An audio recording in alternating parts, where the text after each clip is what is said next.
Welcome everyone to the last evening of Avalon Rising. Please come in, take your seats for a remarkable experience which you're about to have with Nick M, who's going to be talking about sacred geometry in a rather spontaneous and fun way. So welcome to Nick M's Sacred Geometry Play Shop.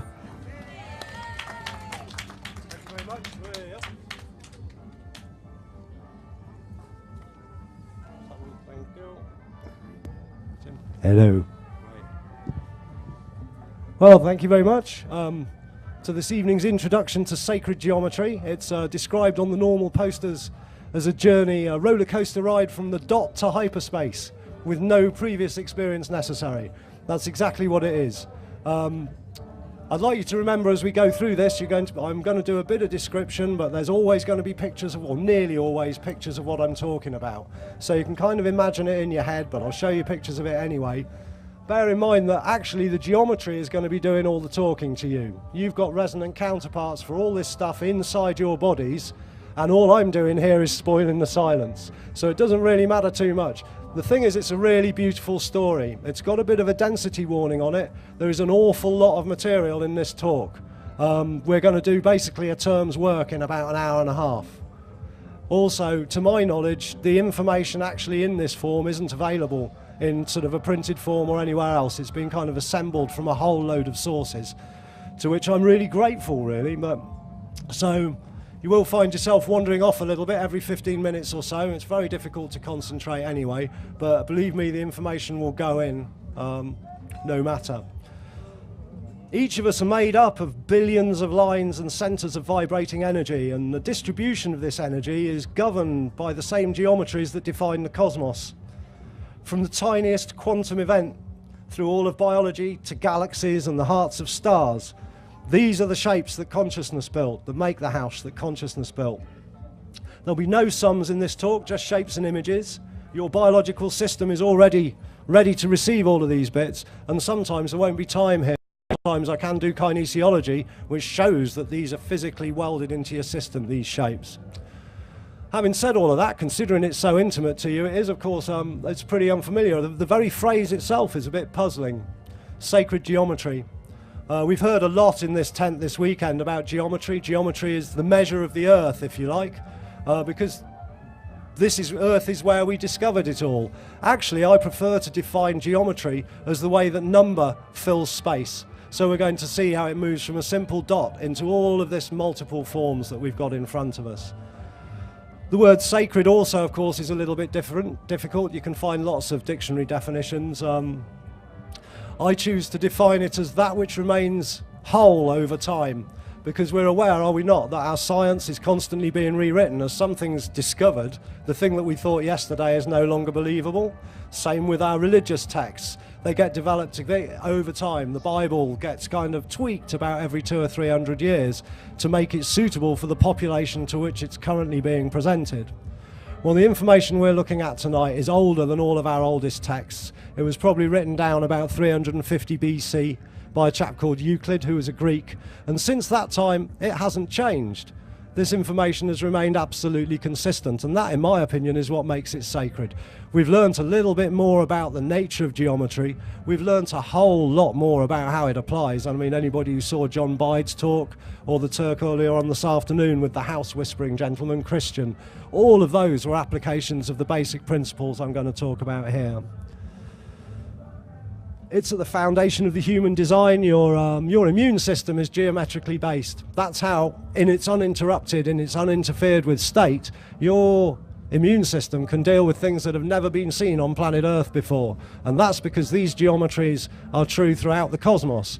Whatever it is you get in your system will be geometrically based, and so can be dealt with a geometric solution. Your immune system knows this, right at the heart of you.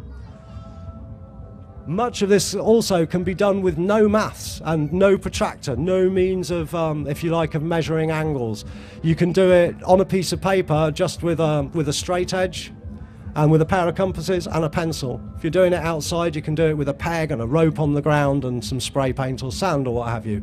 It's very simple.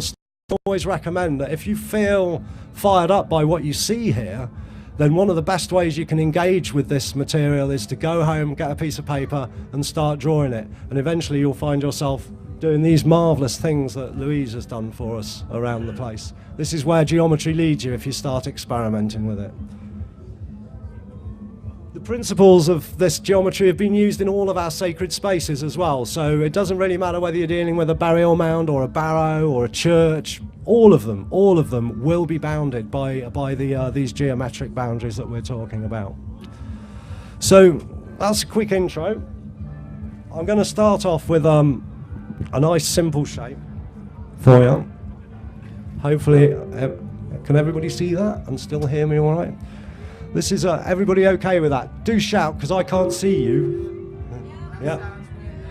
Yeah, this is going up and down a little bit. Try standing back. Oh no. Quite sure. I'll leave that. Leave that. Try that again. Try that again. Testing, testing. Thank you. So we're going to start off. What I'm doing is I'm starting off. I need to talk to you a little bit about some of the basic principles we're going to be investigating. And one of the things we're going to be looking at again and again and again is the business of self-reflection. I'm choosing to start with triangles because it's a nice, easy shape for us to deal with. This big pink triangle in the middle will actually hold 4 of the green triangles. So you could put 1 green triangle in there, 1 in there, and 1 in there, and that would leave room for 1 green triangle in the middle. You could fit 4 orange triangles into the green triangles, 4 yellow into the orange, and 4 pink into the yellow. So what's happening here is each triangle is effectively a quarter the size of the one above it. And you can already see, can you not, that we're getting a lot of beauty from just replicating a half-size triangle and sticking it onto the edge. But there are other quite remarkable things about this shape. For example, although I started with the pink triangle and stuck all the others on, if you look down here, you can see that they're all forming a straight line. Can everybody see that? These triangles here, despite the fact they were added, if I drew a triangle round this triangular shape, I could keep adding and add an infinitely sharp pair of scissors and an infinite supply of coloured card. I could keep cutting smaller and smaller triangles and sticking them onto this, and they would never break outside the line.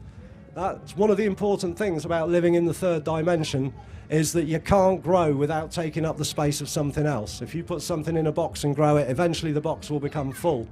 Well, one of the things this is telling us is that in a certain way, things can grow. The surface area of this can grow infinitely as I add more triangles to it, but it would never step outside its original bounds.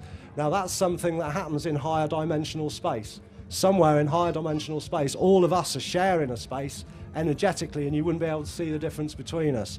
The 3rd dimension is here to separate us. And that generates directly this sort of beauty. Now, of course, I can use the same triangles to grow the thing inwards as well. So there's a green triangle with an orange triangle, with a yellow triangle, with a pink triangle. So once again, you could keep adding more and more triangles to this, and it could grow inwards and outwards without ever treading on its own feet.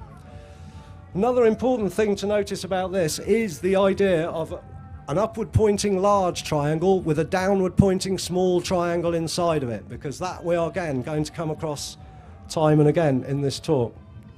So I'll just rest that down now. So that's a fairly simple version. This is another self-similarity. This one's been generated on a computer, so some of the shapes have been slightly squashed a little bit. We'll look at a purer version in a minute. This is a slice through a 7th dimensional hypercube. Now, I only know that because the guy that did it told me. That's Mick the Moon, the man that makes the moon calendars, does these for me. The thing is, it's basically made out of about 3 different shapes, really, and we'll look at, like I say, a purer version. You've got these, and these. 3 different shapes of diamond. Now, one of the things about this, you're all going to be having a lot of difficulty keeping that flat on the screen, are you not? Can you see spheres and cubes kind of wriggling in front of you? Your eyes just try and, it's a 2-dimensional thing. It's a flat, plain thing, but your eyes, because you are who you are trying deliberately, just constantly trying to pull it out for you. Here's this is an uncomputer modified version of the same thing. Now, see the center of the design here. Again, this is looking really 3D to you all, I hope. It's really wriggling around. But if I ask you to, and it looks really, what's the word?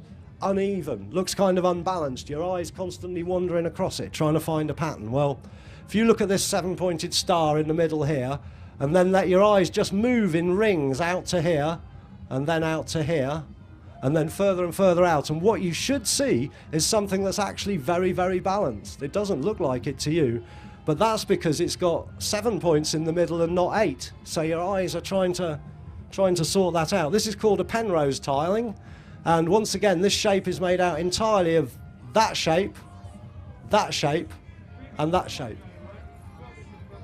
There are only 3 shapes making all of that. I have it in mind one of these days to make some cement moulds so that I can have a patio that looks like that. Be really far out.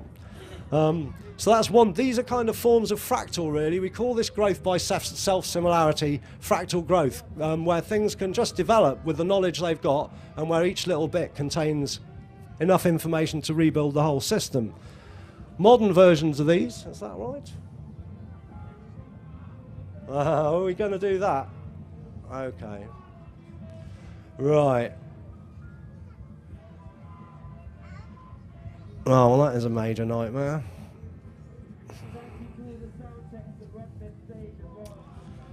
I'm not using my own computer, and these slides are no longer in the right order.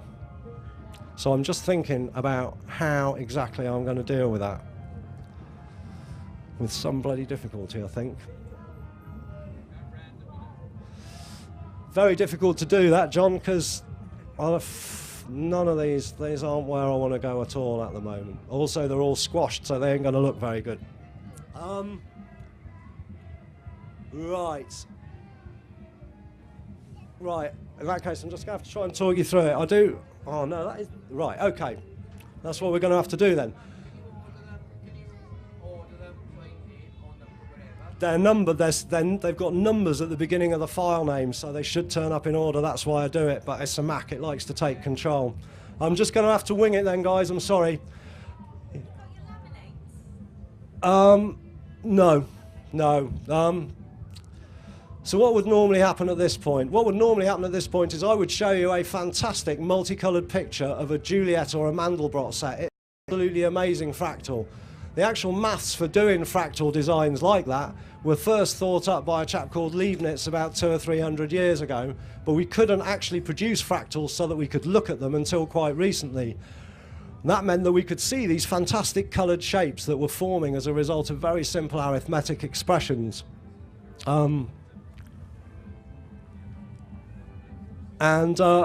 Subsequent to that was going to be a picture of a cauliflower, which is actually made like a Mandelbrot set. So we've gone from having the maths and not being able to see it, to being able to generate it and put it on a 2D screen as a plane, to being able to generate it as a cauliflower. So I really like the way these discoveries are leading us towards ever more and more kind of complex understandings and visual understandings of what it is we're dealing with. I want to talk a little bit about dimensions.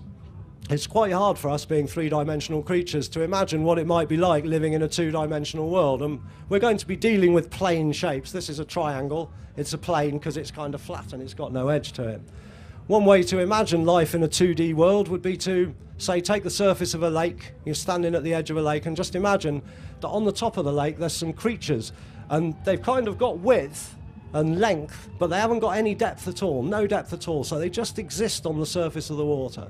Now, if you imagine you go and put your leg into the water, these creatures are just going to be aware that a hole's forming in the middle of their community. The guys around the edge won't see anything, but the critters around your leg would just be aware that they're moving apart. Because they're 2D, they'd have absolutely no idea that you've got this body up and the sky and the sun and all of that, and they'd have no idea of your legs reaching down into the mud either. They would, just like I say, see this kind of hole. Now, some of you might have seen, I think it's What the Bleep, they actually had a kind of a demo of how that would work. The slides I normally use show what would happen as a sphere drops through flatland. So if you imagine you've got these creatures that have got width and length but no depth, as a sphere comes down into their world, the first thing that will happen to them is a tiny little hole will appear in them. And then as the sphere falls down, the hole will get bigger. Once the sphere is halfway through Flatland, they'll have a big hole in the middle, okay? Now, the guys at the edge, they're just going to be aware that they're getting a bit crowded. Nobody can look above it and see anything. We'd be able to if I had the slide, because we're three-dimensional critters. As the sphere disappears, as it starts falling below Flatland, the hole gets smaller, and once it's almost disappeared from Flatland, they just have a little dot, then pluck. Now, they've got no idea that was a ball. All they've seen is a series of different circles with no thickness on them. If you dropped like a pipe, something like a smoker's pipe with a pipe stem on it, as that goes into Flatland, as the bowl goes into Flatland, you just get a little dot.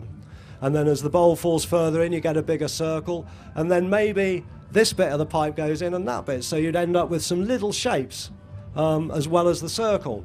And they'd change, they'd elongate, the circle would get smaller. And once the pipe's disappeared, again, it's no longer there. Now, the thing is, because of the way the pipe's built, what the creatures would see is just a series of apparently related but not connected events. Now, we can see the second dimension because we're above it. I can see this plane thing because I can look down on it. I'm a third-dimensional beastie. Now, one of the theories is that we can only see a dimension because we live in the dimension above it. So we might say that because we can see the third dimensional, we must be at least fourth or fifth dimensional entities, which is an idea to which I particularly adhere.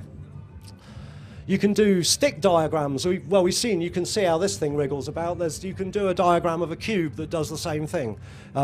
When you look at it, if you look at it one way, the front of the cube will be pointing at you, and if you look at it another way, the back of the cube will be coming out to you. And you can only see one of those things at a time. Just as this is twisting around, you'll only be able to see it in one state. So, but you will not, you'll find it very, very difficult to make it two-dimensional. So, I actually then have some amazing pictures using chalk on streets. People have made like a London street look like there's chasms of fire in it, and there's kind of cars parked in amongst all of this, but they've painted it onto the road with chalk. And I've got another one of a guy falling down an icy hole, and it's all just done with chalk, and it's because people are deliberately then playing with your tendency to see 3D. Now, if you look at them on the internet, put chalk perspective drawings or something, and you'll find loads and loads of them. They're absolutely brilliant. They really take your breath away. So, another way we've got of doing that nowadays, and this is the same stuff, same mathematics as we used by Leibniz and Gabor and the rest to come up with fractals. Here I've got, and if I move it around, can anybody see anything happening in there? You can come and have a go at it later, but what it is a hologram. You'll all have seen little holograms that on your check or credit cards or whatever, just a tiny little shiny thing with a bird whose wings move maybe. Well, this is a much bigger one. I invite you to come and play with all this stuff afterwards for a bit. If you get this so that the light's shining behind you over your shoulder and you look at it, what you've got is in the middle, you've got a picture of an owl's head. And if you twist it slightly, either side of the picture, you've got an eagle and some kind of fish-eating bird. Now, they're there in their entirety. They're really three-dimensional. If you get them out into bright sunshine, the picture is almost in front of the glass. Like it's very, very 3D, and it appears three-dimensional. See lots of colour in it. Its eyes look kind of real and everything. And the other two pictures, the other two birds are just as full. So they're all in this single flat shape. If you look at the hologram in certain kinds of light, all you see is wavy lines, which is actually the hologram's natural state. You're somehow pulling this stuff out of it. Now, we're interested in the hologram partly because it's doing 3D on a 2D surface, but partly because if I was to break the hologram and pick up a small bit of it, then it would have the entire picture in it. Just a little bit of the hologram would still have all three of the birds in it. They'd be lacking a little bit of colour and they'd be lacking a little bit of depth, but they would nonetheless all still be there. And the point there is that in a hologram, for technical reasons that we do not have time to go into, and also I don't thoroughly understand them, it contains enough information to rebuild the whole hologram. Now this brings us on to one of the things that geometry is really good for, is it enables us to understand quite complicated ideas, because just like the hologram, every single one of you, have got enough data in your system to rebuild the entire cosmos. Basically, we're all fractal elements built from the bottom up.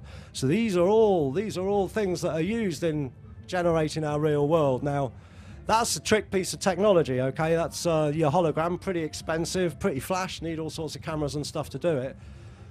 Has anybody seen these 3D picture books you can get?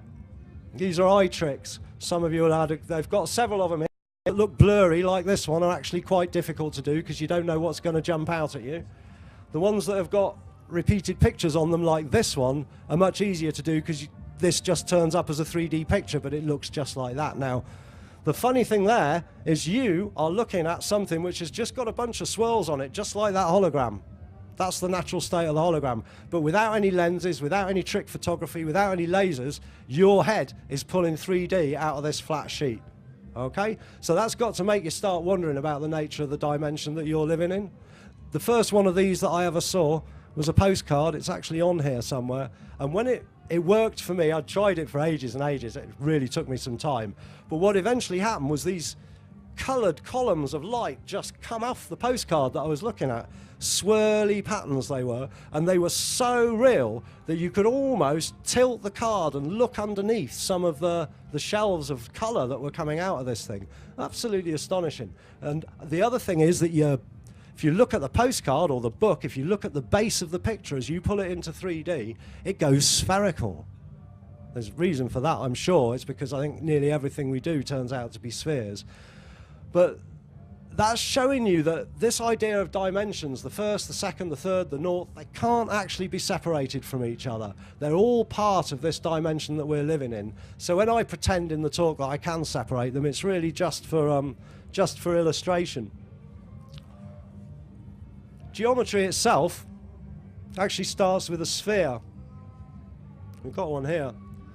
The reason why I like to start with a sphere is because everything out there is spheres. If we look out into space, everything that's above a given size will, through gravity and erosion or what have you, will become a sphere. It doesn't happen to smaller things.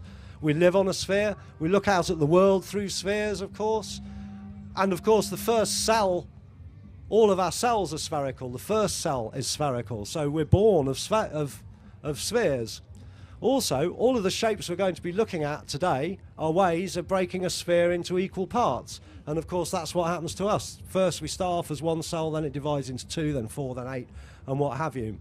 So, sphere is really where it all begins. Now, Leibniz, the man who came up with the maths for the hologram, he called the original sphere, if you like, the giant sphere that existed before anything else, he called it the monad. In our culture, we might call it the face of the deep before spirit moved, the primordial ooze. Whatever it is, it's the thing that existed before other stuff started happening. And at that point, this massive sphere, this massive monad, would have looked, everywhere in it would have been the same as everywhere else.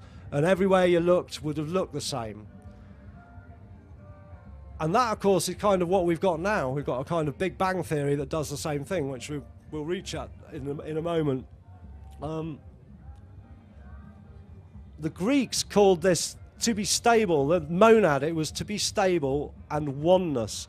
So before anything had, there was just that one thing. In the beginning was the word, if we like, and the word was monad. The monad is all there was and is. It's the container of all. It's a sphere whose center is everywhere and whose boundary is nowhere. Geometry starts when we imagine the sphere shrinking itself to just a single dot. So we imagine that massive sphere that was everything just going down to a single dot. Now, that, of course, is a bit like our Big Bang theory.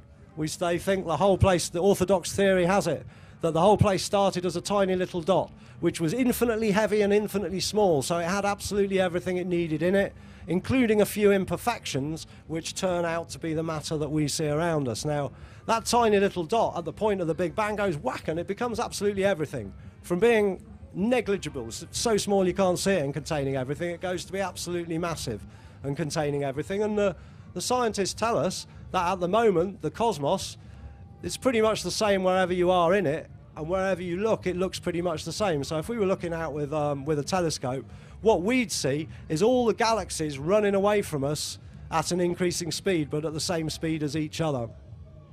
And in that sense, it's just like our man's monad, really. This is going to be, how are we going to do this? Are we going to be able to do this? I think we probably are. Right. So we've got the dot sitting there all on its own on an imaginary piece of paper. And it's north dimensional, we're saying.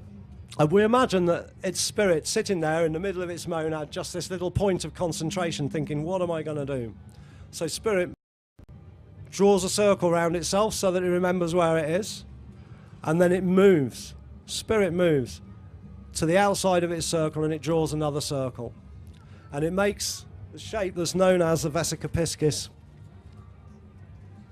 which is this shape here. We've seen it many, many times this weekend already in this tent in loads of applications. And I want you to imagine that the line is running across there, just across there. Now, what's happened when spirit does that? I call it spirit, we could call it God, could call it what you like. I'm not trying to be culturally insensitive. But nothing exists without its center around which it revolves, which is where the circles came from. And the Greeks referred to this moment when spirit moves as the dyad, two-ness. It's not different from oneness, it's just one thing pretending to be two and taking itself seriously. And that's what continues to happen. It continues to reflect upon itself as it grows. And the Greeks called this moment audacity because of its brilliance and its bravery in wanting to get away from unity or in moving away from unity. But they also called it anguish because of its yearning to return to wholeness. So do you see the duality? Some kind of cosmic fall has happened there. We've got, instead of just having a oneness, which is all here, we've now got a nominal here and there. Separation has happened. There's a before and an after. There's a light and a dark. And that's just the first dimension. That's the line. And here we've got to imagine the first dimension. This line is, it's got length. It starts here and it goes there, but it's got absolutely no thickness at all. So you see why we have a little bit of trouble with the first dimension. The other thing that's important about this is that this shape in the middle, the vesica here, is called the cosmic vulva, because it's not only the point where all geometry comes from, but it's actually, if you look at it, it's the shape of our eyes, it's the shape of all of the holes in our body of this shape. I don't know why they called it the vesica piscis, which means bladder of the fish, but it is definitely a formative shape, physically in this world, in the form of our eyes, and especially in geometry. It's really hard without my pictures coming up, guys. So this apparently simple image effectively relates geometry to a spiritual journey and the passage of birth. It's this movement into... There's a movement from unity to the material matrix and an arising of opposites.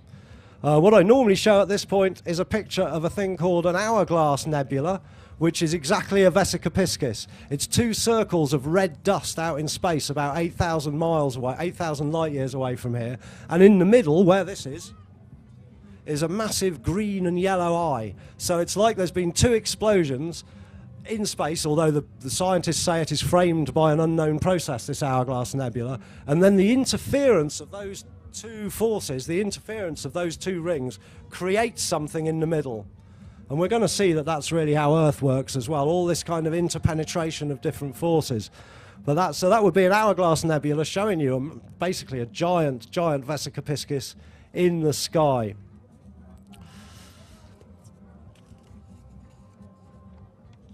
So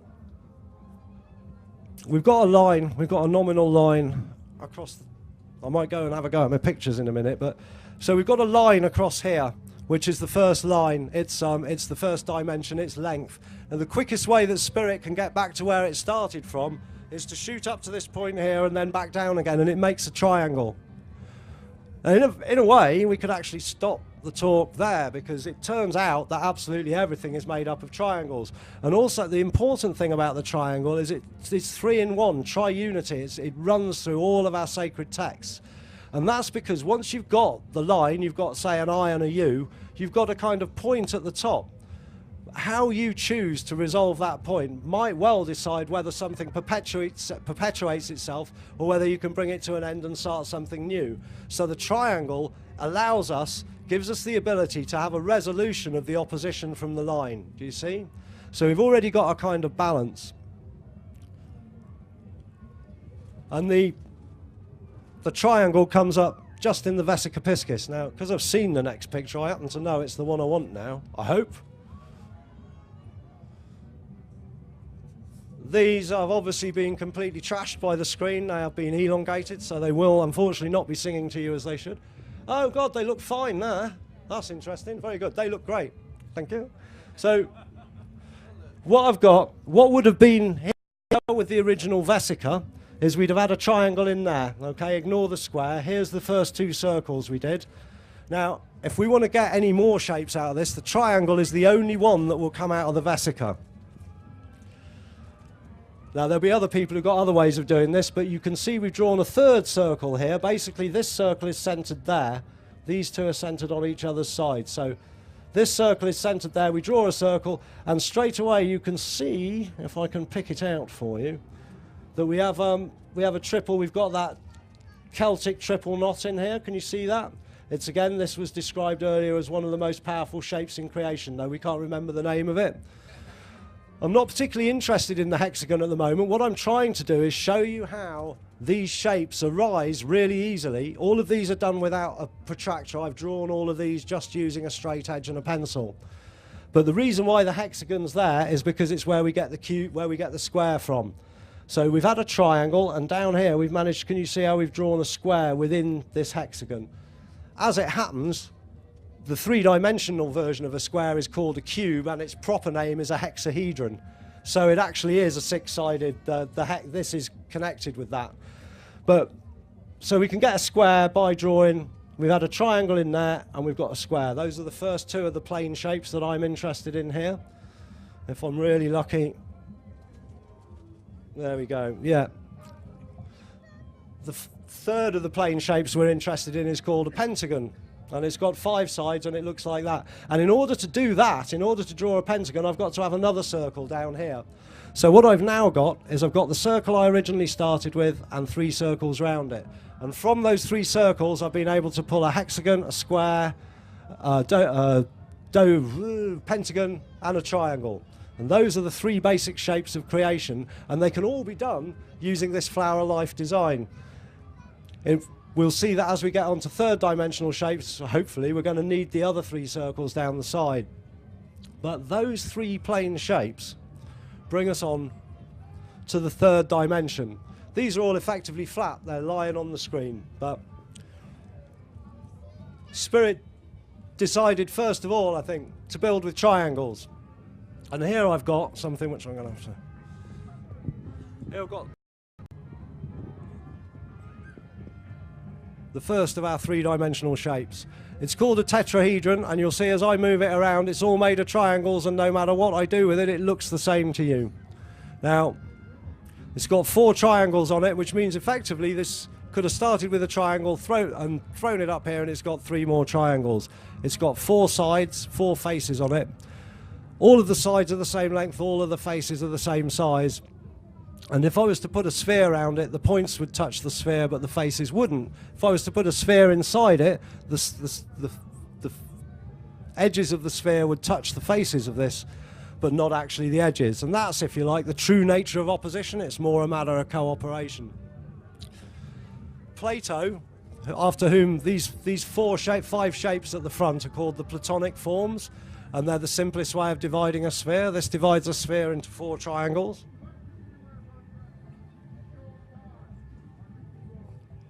This one is an octahedron. It's also made out of triangles, and you can see that the same thing applies to it. No matter how I move it around, it actually looks the same. It's got 8 triangles. All the edges are the same length. All the faces are the same size. And again, if I were to put a sphere around it, the points would touch the sphere, but not the edges. And if there was a sphere inside it, the sphere would kiss the faces of the form, but not touch the edges. Plato associated this with air and prana. Well, we associate it nowadays with prana as well. I'm not sure Plato had a word for prana, probably did. He associated this one with fire. The third shape of these 5 that's made out of triangles is the icosahedron. It's made out of 20 triangles, or again, once all the triangles are the same size, and no matter which way you look at it, it is the same. So this one divides a sphere. If you put a sphere around it, basically the points would touch it, but not the edges. If you imagine that these were inflatable, imagine if I was to just blow in here, you can see how this would become a ball. So this is a way of dividing a sphere into 20 triangles. Now, the other 2 shapes are the cube and the dodecahedron.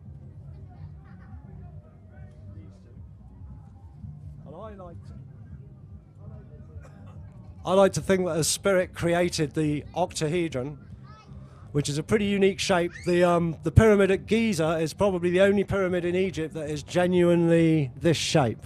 All have got less steep slopes on them. That's why the pyramid at Giza is a precise geodetic model of the Earth, if you like, is because this fits exactly into a sphere, whereas the other triangles, the other pyramids don't. They put a special lot of effort into it. Very, very difficult to build this in stone. But I like to think that as Spirit built these with triangles, it saw the square. Can everybody see that there's a square in here as well as a triangle? Because there's 4 triangles, really. They've got to have a square at their base, haven't they? Well, I like to think that Spirit thought, I wonder what happens if I fill space with those. And it came up with the cube, the most familiar of our Platonic forms. And that's connected by Plato with Earth. Similarly, I like to imagine that as Spirit built the icosahedron, which is the symbol for water, and interestingly, the molecular structure of water is very much like this. It's got 5 points, and that's what makes it so versatile. But it's also, as you can see, because it's got 5 triangles, at the base of those 5 triangles must be a 5-sided form. So Spirit might have seen that and thought, what happens if I fill space with that? And you end up with one of these. This has got 12 faces on it. It follows the same rules as all the others. All the faces are the same, and a sphere would fit around it, and the points would touch it, and the edges wouldn't, and all of that. 12 5-sided faces, and Plato associated this form here with ether.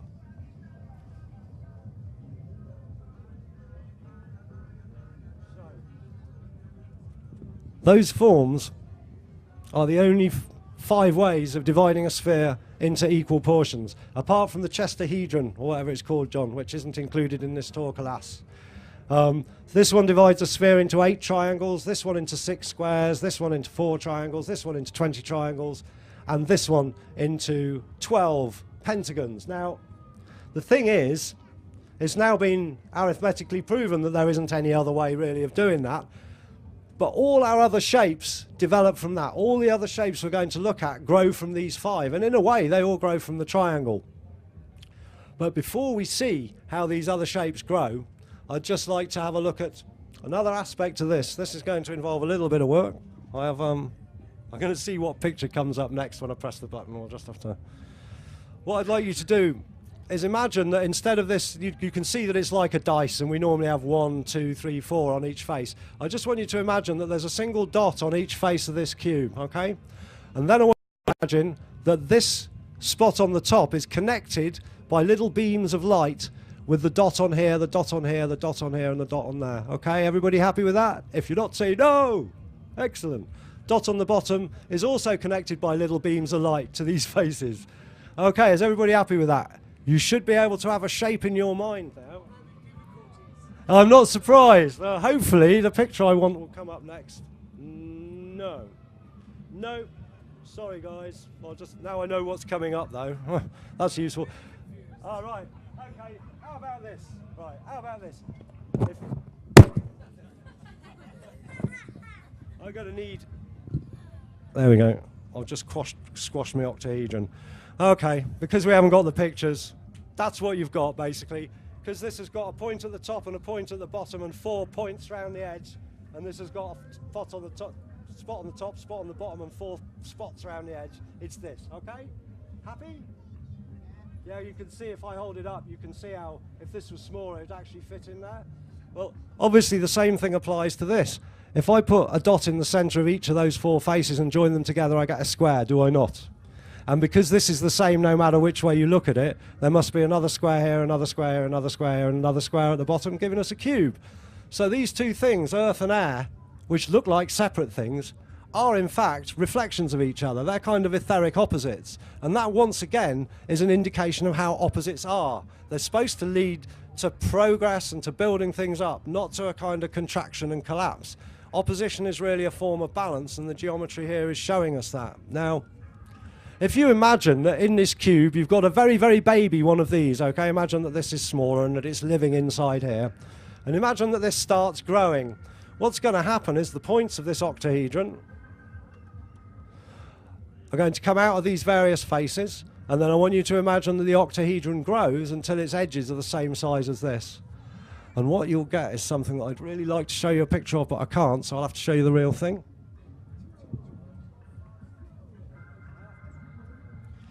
It is, in fact. See this here, this one? Can you see that there's a cube here? You've got the square face of a cube pointing at you, okay? Is everybody happy that there's a cube in the centre of this design? It is. Yeah. And could you also see that there's an octahedron in it as well up here? So what we've effectively got is a cube nested inside your octahedron. So it makes a new and rather beautiful shape.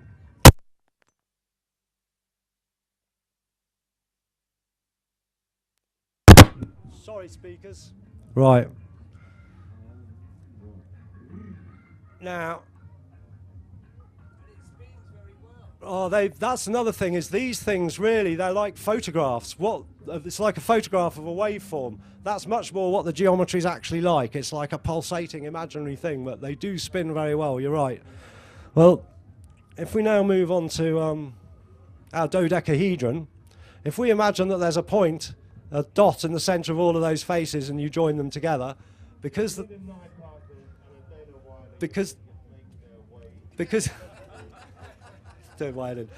there's 5 faces attached to these 5 edges, what you're going to get, and you'll have to take it there. I've got pictures of these as well, but they're going to come up at a random rate. You get one of these nested inside one of those. This is a major nightmare.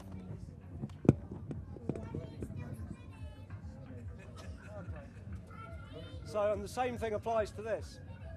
If we put a dot in the centre of each of these faces, because there's 5 triangles on each of these, what you end up is one of those in the middle of it. So these two also, this is water and ether. These are also reflections of each other, the 2 universal growth media. So rather than being separate things, they also are kind of etheric opposites. Now, if again you imagine that we've got a baby one of these living inside here, and this starts growing until the edges of this and the edges of that are the same length, you also end up, you will not be surprised to hear, with another shape, and it's this one. So here we've got, now if I point that towards you, can everybody see that there's 5 triangles which I shall outline now? One here, one here, one here, one here, and one there. So they're all pointing towards you, the triangles, okay? So hopefully you can see from that there is one of these, and then you can also see that we've got a 5-sided shape here. It is very difficult to see. Here we go. It's there. Yes, it's actually a lot easier when that's why I have pictures on here as well, so that you can see the solid thing. But I mean, what I could do. Oh, here we go. Oh, fuck. It's very difficult. It's very difficult for me, this, really. Well. No, right, okay, then I can pick the ones I want. Oh, well, that's... And there'll be more there as well if you go through. Right, no. Right, we'll just leave it like... Thank you very much, that's great. How do I get out of these once I've picked one up? So if I do that one... Okay. That one, and then how do we get out of it again? When you move it, see the multi. Yeah. Oh, okay. Right. Oh, brilliant. Okay. Right. No, that's great, Tart. So here we go. Look. Here's one. There we go. Thank you very much, sir. Much appreciated. Okay. So now we can see it, can we not? This is the second one, the one we're just looking at. You can see there's a dodecahedron in the middle. You can see that its corners are in bang in the centre of the faces of the triangles. It's a very difficult thing to draw. And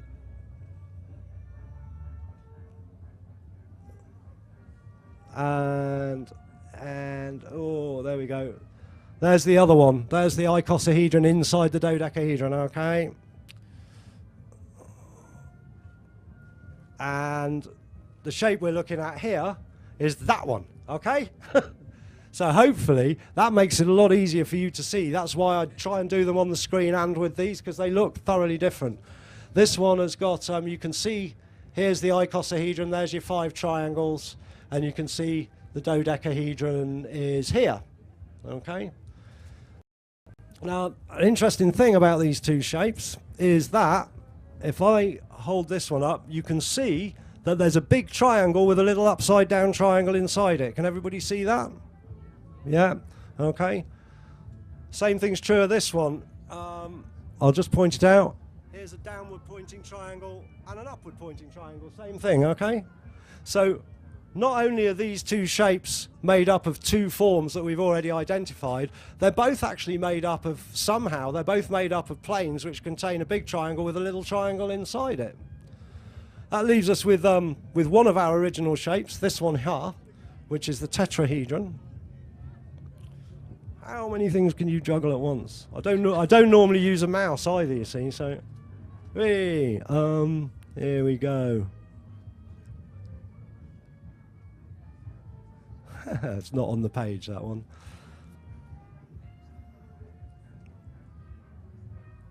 Right, okay, we'll have to... Oh, there it is. Okay. If you put a dot in the center of each of the faces of this and a dot on the bottom, and then join the 3 dots on these faces with the dot at the bottom with beams of light inside it, what you'll see is a baby one of these, but upside down. Like this. There we go. So what we've done there is we have a tetrahedron with a baby tetrahedron inside it. And if we imagine that this small tet, the contents, grows so that its points come out through the center of these faces, and it grows until it's the same size as its container, we end up with a star tetrahedron. And that is this shape here. Now, this is the one that really turned me on to geometry. I was not interested in geometry at all until somebody showed me one of these. Actually, it was one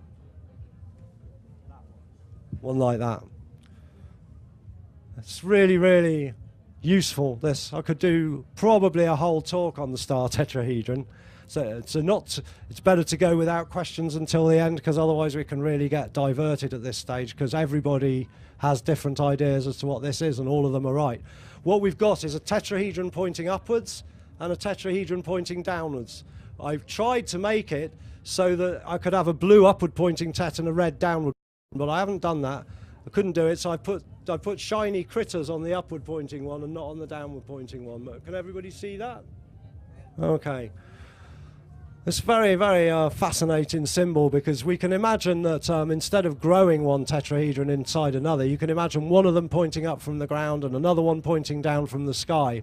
And as they come down, they kind of interpenetrate each other and make this sort of shape. And that's what happens on the Earth every morning. Every morning, all of the feminine energies of the Earth reach up to the sky. You can see the birds waking up, the flowers, some of them really do look at the sun. And at the same time, we have the sun itself. We have information, light, energy, all the stuff we need. And it's the interpenetration of the matter of Earth and the light coming from space that actually makes all of the Earth and stuff possible. So when we look at this star tet over here, we see that if you look at this, this also is made up of a big triangle with a little triangle upside down in it. So all of these pairs are really made up of the same thing. No.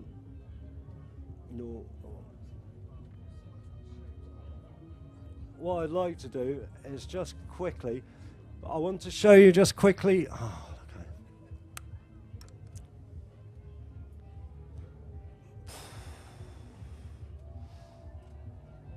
Just go for that one.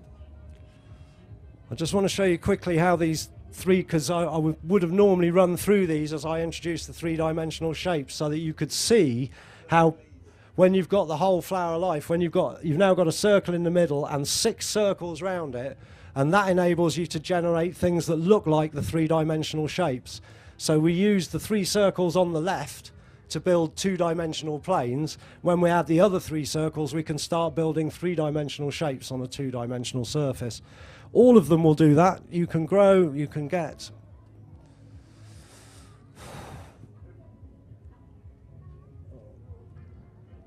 There's the cube in the center of the flower life.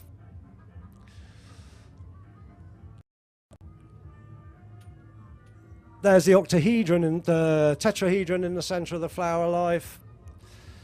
And here's the octahedron in the center. Well, that's not, we've done that one, sorry. It's really, there we go. The icosahedron. So all of those can be formed inside those 3 circles. And as you do, those of you who are familiar with the flower of life will know that if you continue that process, you end up with something that looks like this. I should think most of you are now familiar with this design, are you not? Yeah, it was very, very rare up until a few years ago, and then suddenly it turned up, somebody showed it to somebody else, and suddenly it was everywhere. Actually, it is the key to nearly all Islamic architecture. It is, you very rarely see it because it's the thing that lies under it all. It also, in a way, it lies under our Celtic artwork as well, but we build ours on a square base rather than this. Now the thing is that what we've done is we've formed these shapes here, or at least the square, the octahedron, the tetrahedron and the icosahedron, we've formed from the circles that are just in the middle of this thing.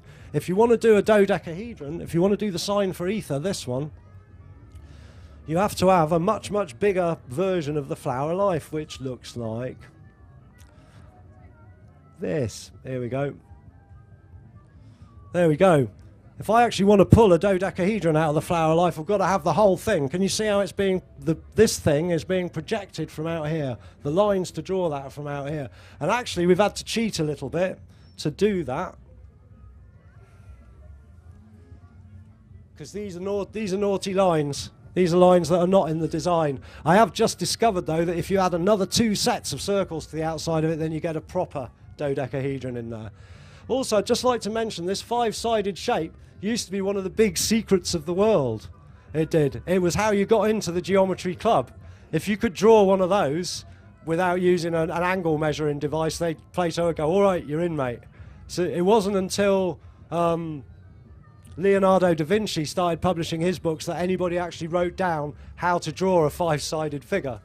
The easiest way of drawing a 5-sided figure is using the vesica, as I've shown you, but there's 2 other geometric ways of doing it that are much more complicated. I want to show you the background on this. You can see there's a sort of star around all of that. That is a thing called Metatron's cube, which looks like this. Right. Okay, now can you see there's a cube in here? Here's one face of the cube. Here's another face of the cube. And there's the third face over there, okay? And imagine all of those red lines are inside there. That basically is a way of showing all 3-dimensional shapes springing from the flower of life. And if I'd been able to manage my technology a little bit better, you would have seen it progressing perhaps a little more happily. And now we get to the idea of, I just want to whip through the other shapes that go with these.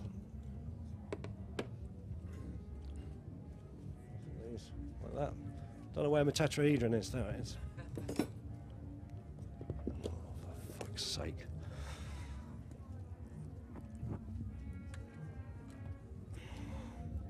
I'm having a hard time here. Right.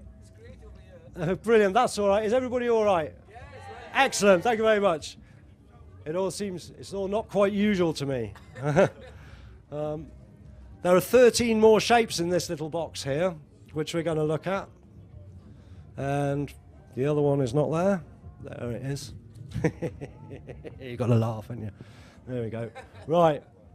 Now, there we go. So, I've coloured these all in so we can see where they come from. Now, these all work on the same principle. This is a genuine piece of new information that surprises geometers, it surprises physicists, it surprises everybody. It's a hard one to explain because not only do I not have a picture of it, but I broke the model that demonstrates it. So, you are genuinely going to have to do the work on this. this is a masculine form, and this is known traditionally as a feminine form. And this is where we start dividing spheres into two different shapes instead of one. So this one's made up of hexagons and triangles. It's called, by physicists and geometers, it's called a truncated tetrahedron.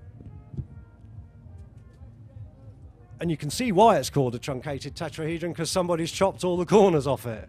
Now that's an idea that we come across a lot, that by you get a girl by chopping bits off, get a boy by chopping bits off a girl, or whichever way around it went.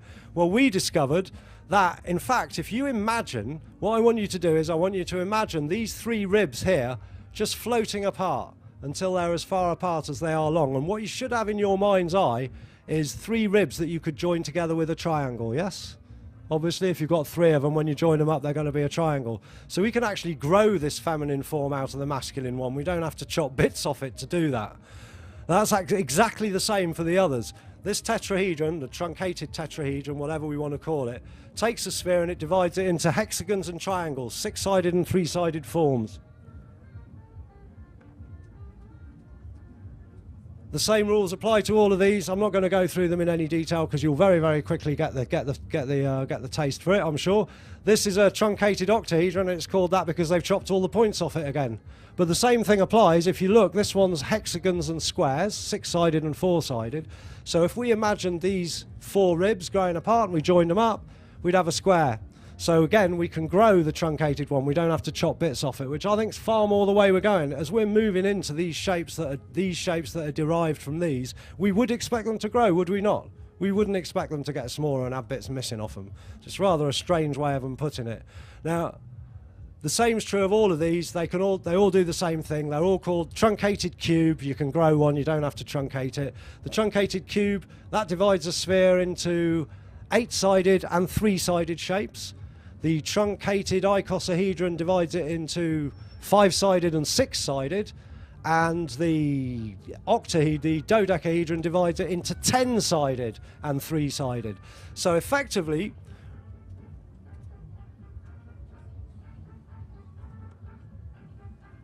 with our 5 original shapes, we were using triangles, squares, and a pentagon.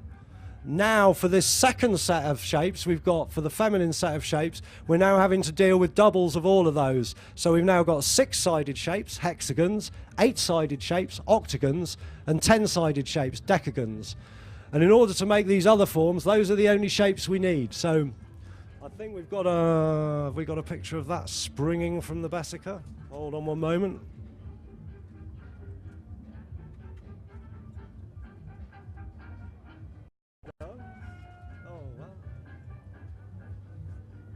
That's the way it goes.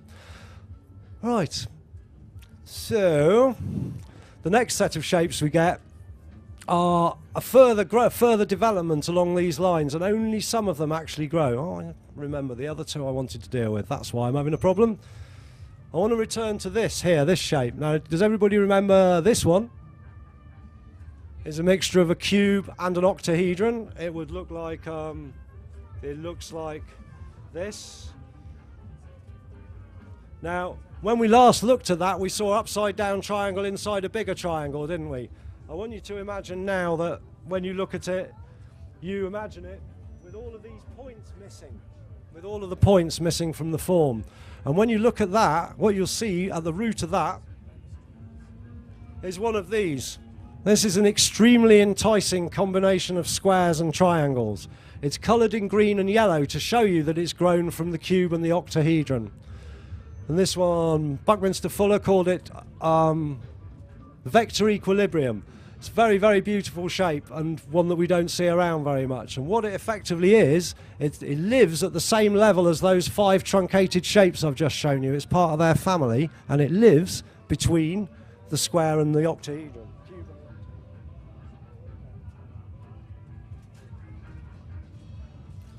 The other one, this one here, which was also an upside down triangle with a bigger triangle around it. Again, if we remove the points from it, we end up with a thing that looks like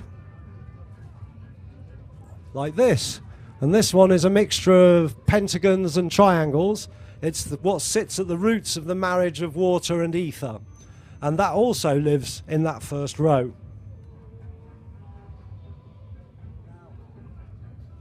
because there's 13 of those shapes, you can tell that there's only 6 more to go. And they actually, these have kind of been grown from the first set we started.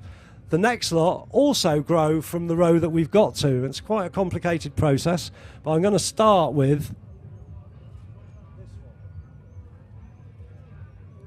And what happens as they grow is that you have to imagine, the way it works is very, very hard to imagine this, but what happens is with that little cube octahedron there, we imagine that the faces move apart, so the squares and the triangles all move apart until they're as far apart as their edges are long, and when you join them together, you get one of these. Now, perhaps the best way of me showing that is to go away. Here we go.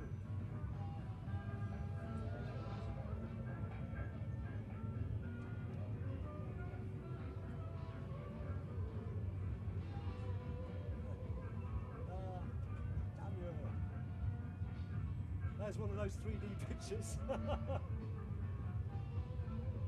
they all on here?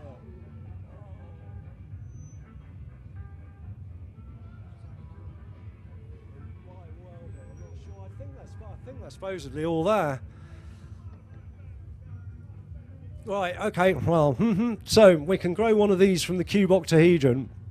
And what happens next is once you get to this one, we go back to imagining that the ribs move apart and we join them all together and we get one of those. Now, I've actually got a model of that so I can show it to you happening, but I will need about 16 hands.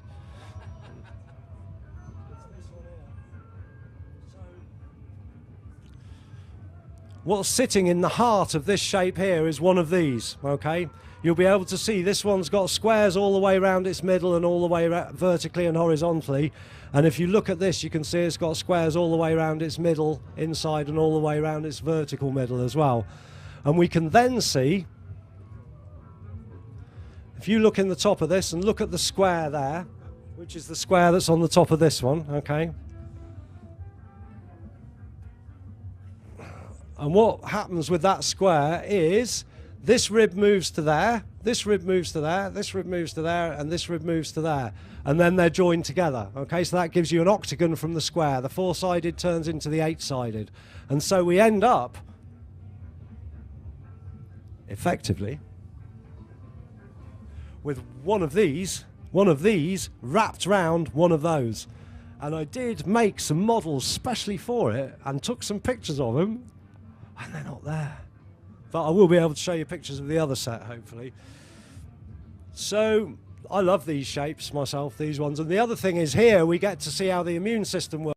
Imagine you get something invading your system which is to do with this geometry here, and you want to plug it in. Then one of those will sit in there.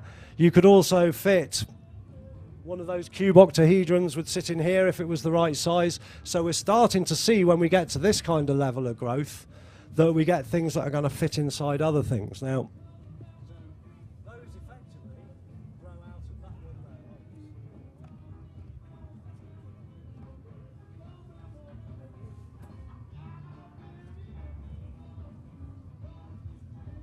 Fortunately, the same thing applies to this one. If we imagine the faces of it growing apart, so the pentagons and the triangles all move apart until their sides are as far apart as they are long, when you join them together, you'll get one of these. And this one is actually dividing a shape into pentagons, squares and triangles. So now we're starting to get, that one there did it as well. This one's dividing into squares, hexagons and octagons. So we're now starting to see, as they get bigger, we're starting to see shapes made up of 3 different forms instead of 2. But it's still using the original faces that it used. You see, it's actually using simplicity to reflect upon itself and grow. These do the same trick, so that this one grows into that one when you move the ribs apart. And then if you imagine the faces of the ribs of this one moving apart, and again I'll show you it in a model in a moment, and you join them, you get this. Now look how this is almost spherical. This is the biggest and most complicated piece we get in this particular set. If you imagine that all of these were made, look how short the edges are on this one. If the edges were the same length as they are on the tetrahedron that we started with, this would be a really big form. And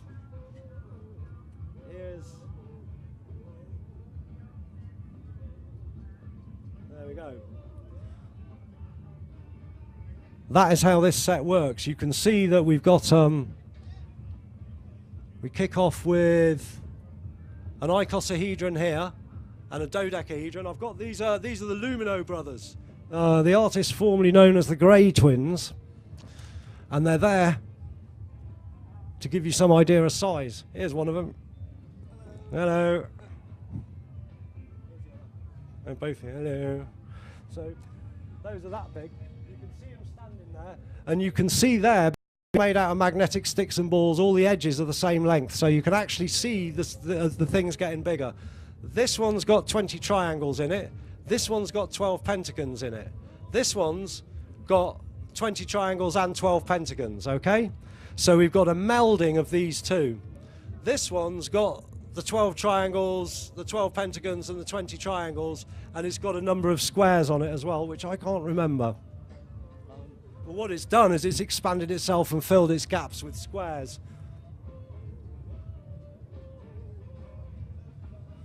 The real big one, there we go. So that's how big they get. That's this one, the big one on the outside of here. That is how big they get when you make them out of sticks just about that big.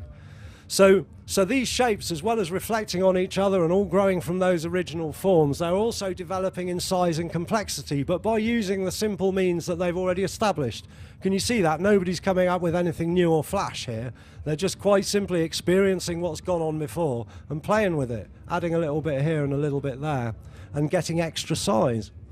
So that's those two that are here, in between those two. There's one missing. There he is. The smart ones amongst you will have noticed that there are two missing. If we're going for 13, we've only got 11 there. I bet you're counting. These other two are quite exceptional. They're the only two. You'll see that it's only the mixtures that have grown from that second level. But in that third level of growth are these two. The Earth grows a little bit more, and so does ether. And they do the same thing, curiously. What they do is they grow apart and then join themselves up with triangles. So this is 6 squares, and each square is surrounded by triangles, okay? And this is 12 pentagons, and each one of them is surrounded by a ring of triangles. So again, the same principle's been used to grow these two. It's a separate principle from those. But these also, for reasons that have actually got a bit of a left hand and a right hand to them. So you can build two different sorts of these. You can build one with a left hand twist and one with a right hand twist. All the others are uniform. And that, of course, is Earth and ether. So those are your basic shapes.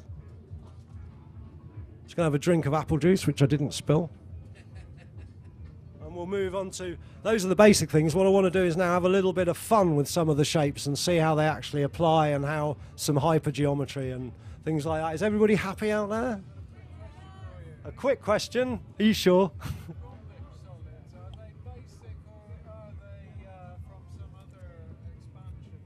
There's some other expansion. That's the way crystal work, all the rhombic stuff. They'll all be versions of this kind of shape. But I've got a load of Archimedean jewels in the box behind me. If we're lucky, we'll actually get there, because those are shapes that you don't see very often.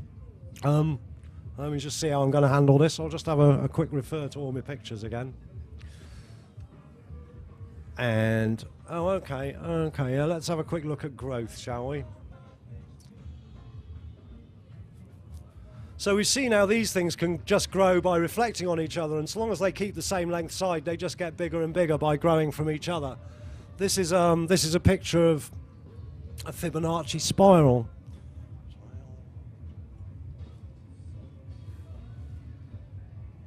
And we can see that this spiral here, which I have drawn, is pretty much the same as this one. Now, we've talked about the Fibonacci numbers a lot here. They go 0, 1, 1, 2, 3, 5, 8. And the way they do that is 0 and 1 added together is 1, so the third number is 1. 1 and 1 added together is 2. 1 and 2 added together is 3. 2 and 3 added together is 5. 5 and 3 added together is 8. 8 and 5 added together is 13. 13 and 8 added together is 21, and it goes on to infinity. And what this is a picture of that process. Here's a little box which is 1 by 1, okay? And then the next box we get is 2 by 1. The next box we get is 3 by 2.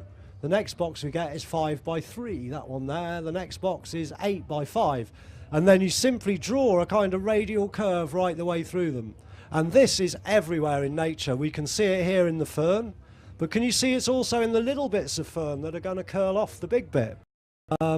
It works, another place it works where I think it's really fantastic is John earlier was talking about a meandering river and how it's really important to keep water flowing properly to keep the meander in. Well, actually, the meander of the river against its straight line is also in phi proportion. So this kind of growth pattern also applies to the way a river runs. Its curves against its straight. If you say the straight is 1, then the curves will be 1.618 long. So that is the standard way of growth. We've seen it in snail shells, you see it in ammonites, you see it everywhere. It's called phi. It's the divine proportion. And it does all sorts of very clever mathematical tricks as well, which we won't have time to get into. I've only just started gripping those myself. A way a triangle can grow like that. You can actually see how there's one in the middle and then another one and then another one. It just grows bigger and bigger. But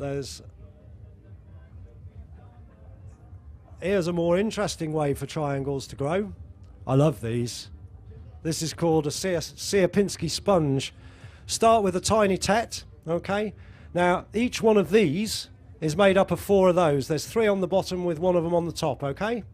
And the same with this, and this one's made up of 4 of those, okay? This one here is made up of 4 of these, and you can see there's a gap, triangular shaped gap there, then a bigger triangular shaped gap there, and then a bigger triangular shaped gap there, and you can just keep building them. I've seen ones on the internet built out of these magnetic sticks and balls, and they're massive, and they will support each other. The triangle, the tetrahedron is so strong that you can just do that and you can just keep building it. I would imagine it's a right pain in the arse when it all collapses and you've got to take it all apart and put it back in the box. But that is a fantastic way of triangles growing, and the reason why I think it's called a Sierpinski sponge is these different size holes and stuff in it must make it extremely good at soaking up fluids.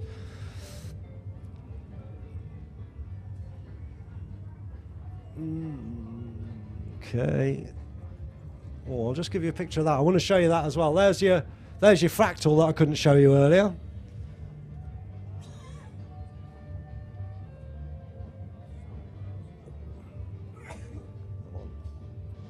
And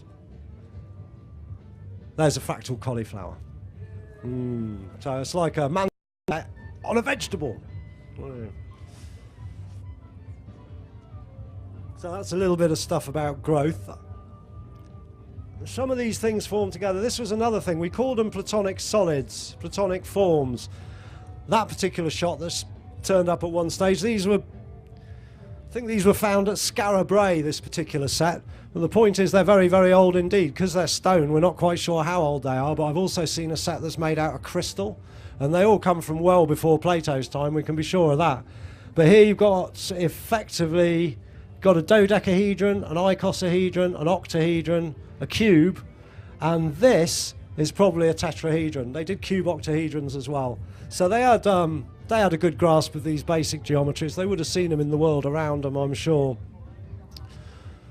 And when we talk about hypergeometry, which is where I want to go to next, when we use the word hyper, we just mean the level above, okay? So a hypersquare would be a cube. When a square is a 2-dimensional item, a cube is a 3-dimensional item, so a square is a hypercube.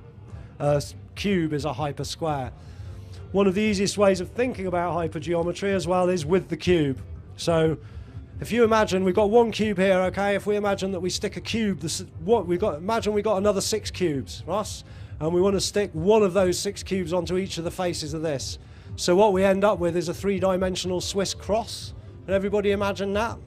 And then if we imagine that we've got another great big cube that we wrap round our other 7 cubes. Now here in the 3rd dimension, the 7 smaller cubes won't fit inside each other because they're same size, nor will the big surrounding mother cube fit inside them all. But in hyperdimensions, out in the 5th dimension and beyond, all of those cubes could fit inside each other. So all the small ones could be fitted inside each other, and the big ones could be fitted inside all the small ones. Now, obviously, in order to pull that kind of geometry through to the third dimension, we have to lose a little bit of stuff.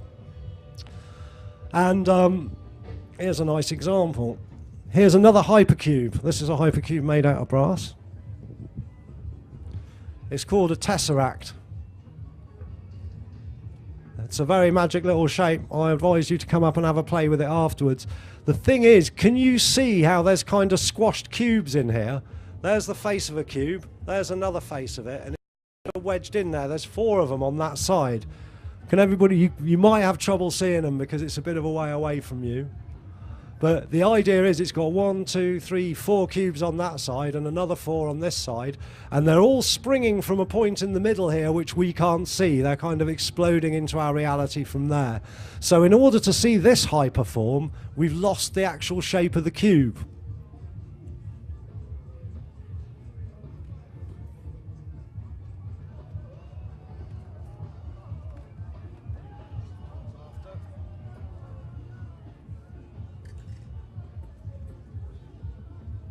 This is a lovely little thing, this is. This really turns the head of guests when they come around and they find one of these sitting on the table. It's a dodecahedron, so it's one of these. But it's had a 5-pointed star inscribed into each of its faces. The reason why this was made was because some bright spark asked us why it was that Plato associated this with Earth when John Dee, Queen Elizabeth's chief sorcerer and fortune teller, connected this with Earth. So this was made to try and sort out that riddle, if you like. And what we found with this is that if you take one of the lines of a pentagon like that, a pentagram, let's call it, rather than a pentagon, and you put your index fingers on it, and then you take a line from the next pentagon and you put your thumb and your thumb on it, you can see that I've got a square, yes, in there. If I now take these fingers, whatever they're called, my ring finger, and put them underneath my index finger, I've got another square. Okay, so I've got a square on top and a square on the side. Yes, everybody happy with that? And then if I put my little fingers on these here, I've got another square on the back and another one on the bottom. So I'm actually holding a cube inside this dodecahedron, yes? Now the thing is, if I move my fingers round to the next line on the pentagon, I've got another cube. So effectively what there is in here is like 5 virtual cubes vectored into each other. We did spend some time with a needle and thread trying to just get one face of each of the cubes in place, but oh god no, we had to give that up. It will happen one of these days, but again I invite people to come and play with this afterwards because that's quite spooky. What's happening there in order to bring the hypergeometry through is we can't actually see it. We're losing all sight of it altogether. The perfect piece of geometry is of course this star tet down the end, because if you remember we started off with a tetrahedron with a baby upside down tet inside it. So to start with, the little shape is the same as the big shape, which wasn't the same with any of the others. The other thing is that as that little tetrahedron inside grows, as its corners pierce the triangles in its parent tetrahedron, they're little tetrahedra. Right from the word go, they're always tetrahedra. And what we see with the actual shape itself is that, although it's one upward pointing tet and one downward pointing tet, all of the things on it are tets as well. And I had a lot of fun with these when I started because I thought, I know what I'll do. I'll make a big tetrahedron and then I'll see what it's like if I make some half-size tetrahedron and put them on it. I was thinking I'd get something a bit like the cauliflower, you know, a fractal growth. But actually, if you get a tetrahedron and stick 4 half-size tetrahedrons on it, you get one of these. I thought, oh look, it's another star tet. And the next thing I did was to take an octahedron and make a load of tets and stick them on it, and you get a star tet out of that as well. Now, obviously, if you stick 4 tetrahedrons on here, 8 tetrahedrons on here, you are going to end up with something that looks like that.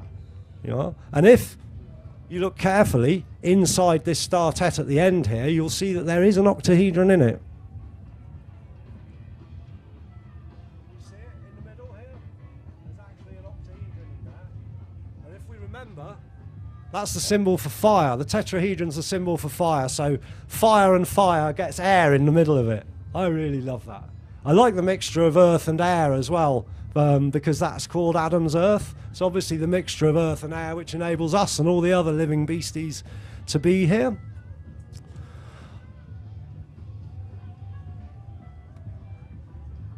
Here's a piece we haven't seen.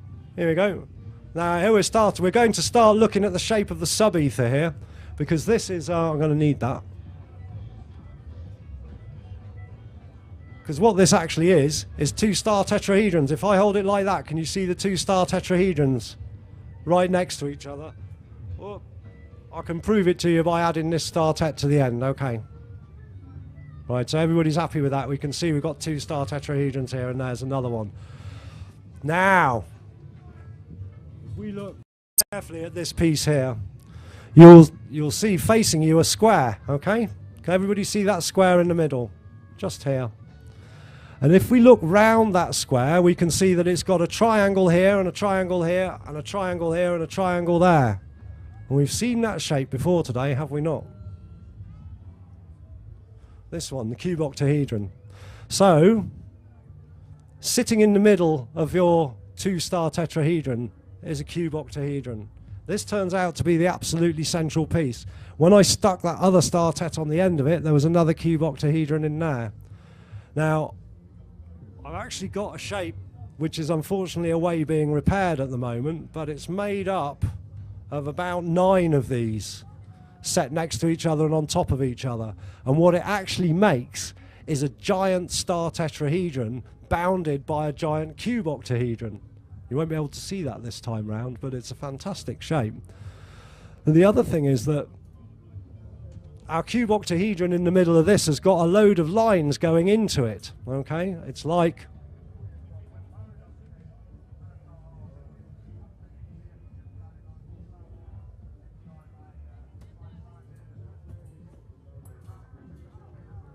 just like that. Here we go.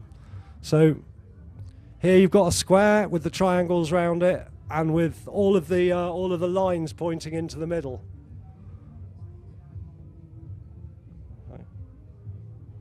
A really fantastic shape, and that's what's exactly in the middle of those two there. Now,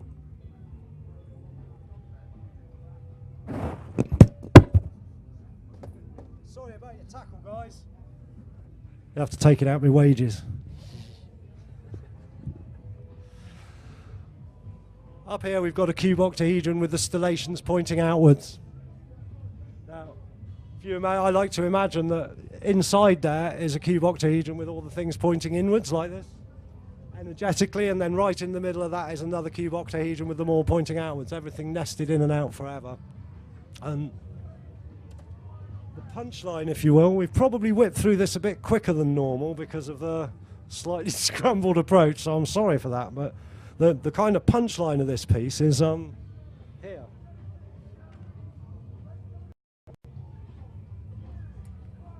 Where's my string? There it is. Okay. So, that's flower life. Okay. But it's a 3-dimensional flower life. And the first thing we notice about it is that can you see it's got a square shape pointing towards you with the 4 triangles off it. So it's actually a cube octahedron in a square form. The plates themselves are round, so we've got 6, if you like. Where's it gone? Is it reachable?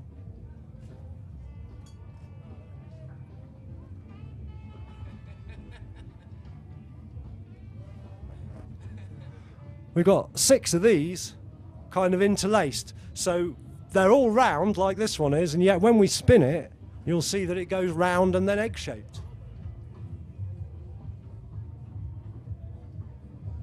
We call it a Genesis egg. Beautiful thing. But not only is it a cube octahedron on the outside, it's also a cube octahedron on the next level in, and a cube octahedron right to the middle. So it's actually cube octahedra nested inside each other, and then it's formed round these things here. It's formed round the spikes.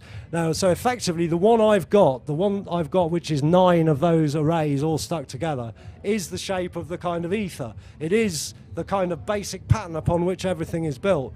But because everything's spherical, it actually ends up looking like this rather than looking like a cube. So that's where it all goes to, guys. Your cube octahedron is the most central thing, and that is how your apparently circular flower of life fits into the cube octahedron. Now we have one more bit of fun to do as we slip back into the nominal world of plane geometry. I need to find nice scissors. It's been that bad, I'll just... Right. Okay. So, we're working our way back down now towards the end, and I can feel beer o'clock coming upon me. Obviously, we've prepared these beforehand, but I'd like you to imagine that they were just a strip of pink paper with white on the other side. This is a perfectly normal strip. It will do exactly what we expect it to do if I cut it in half, which I will now do adeptly. Here we go. Oh, it's going on forever, look. Now, no surprise there. How many people have heard of amoeba strip? Excellent. Now these, man, you get loads and loads of fun out of some cheap paper. Do it on a pair of scissors with these. This one has been stuck together with just half a turn in it. We've just turned it half a turn and stuck it together so that now if I run my finger around it, okay, it goes pink and on the pink and on the pink and on the pink, and it's still on the pink, and it's still on the pink, it's still on the pink, and then it's on the white. And if I now run it round the white, like that, it's still on the white, still on the white, still on the white, still on the white, and now it's gone onto the pink. So we have made a very strange three-dimensional thing out of our apparently two-dimensional, obviously not really two-dimensional. And this one is going to do something quite surprising when we chop it in half, because if I work my way all the way around it,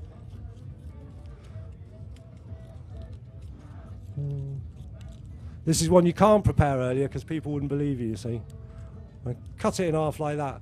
And what it makes is an infinity sign. Okay.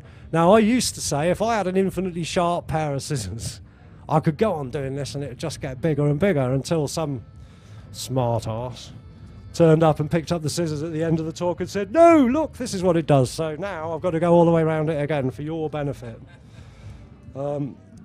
It's a funny story attached to this because we also heard a tale about a young lad who was going round the playground betting all his mates that 50p that he could climb through, could cut a postcard in such a way that he could climb through it. And once I thought that this must be the technique that he was using. But when you get actually to the end of it, which I will do in a minute,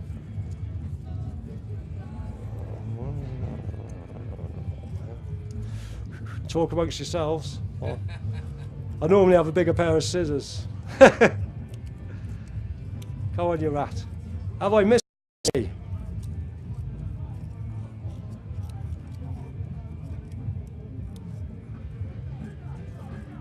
This time it's gone into 2 infinity strips. Now, more strange stuff happens if I cut those in half, but you'll be glad that I'm not going to do that. But would anybody have expected it to do that? I really don't think it's quite right that two-dimensional stuff should behave that way, but it gets even more strange.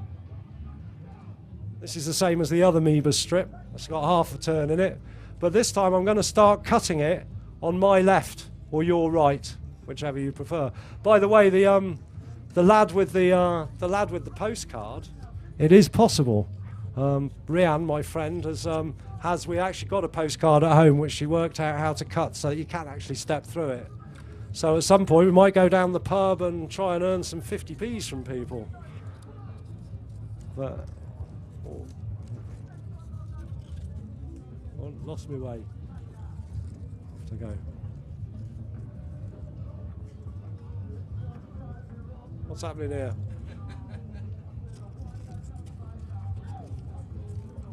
Ah, well, that's a mystery. What's going to happen here isn't what's supposed to happen at all.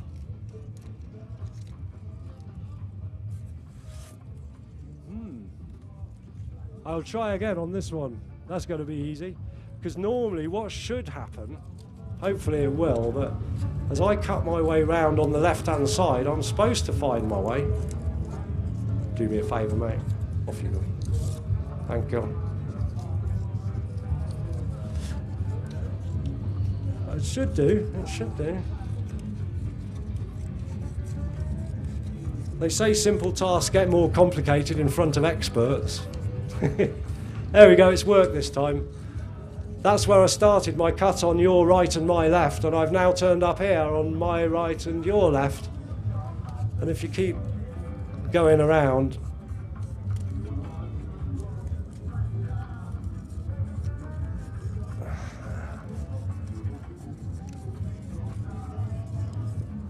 that's not going to work either, is it? No. Sorry, screwed that up. Never mind. There you go. There was something wrong with the Amoeba strip.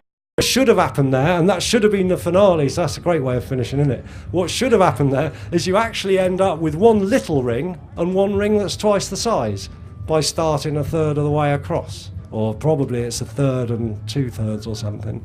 But that is how odd things get when you just get flat things, put half a twist in them, stick them together and start dividing them. And of course our DNA's got twists in it, hasn't it? So we've been looking at the way spheres divide into equal portions, and there right at the end we've been looking at what a difference a little twist can make to this straight geometry. So all of this stuff just goes straight using straight edges and angles. As soon as you start putting a twist in things, you start, just imagine the potential for this simple stuff once it's starting to twist. But that's it really. You've been introduced tonight to the dimensions, to the 5 platonic shapes, to the 13 Archimedean shapes, and to several other things. And actually, I'll remember, there's 1 or 2 other things I want to show you. Are they about? Yeah, here they are.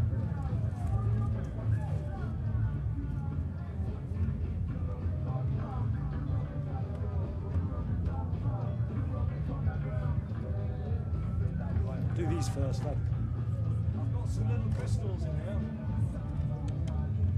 This one's a piece of iron pyrites, and this is how it came out of the stone. I saw this actually come out of a bigger version of itself. It came out of a block. This is slightly, not quite square, it's rectangular. But as we were looking at it, this just slipped out. I've got in here, and I'll fish it out in a minute, I've got another piece of iron pyrites, which is broadly dodecahedral. It's the same shape as the, same shape as this. I'll fish it out in a minute. In fact, I'll fish it out now.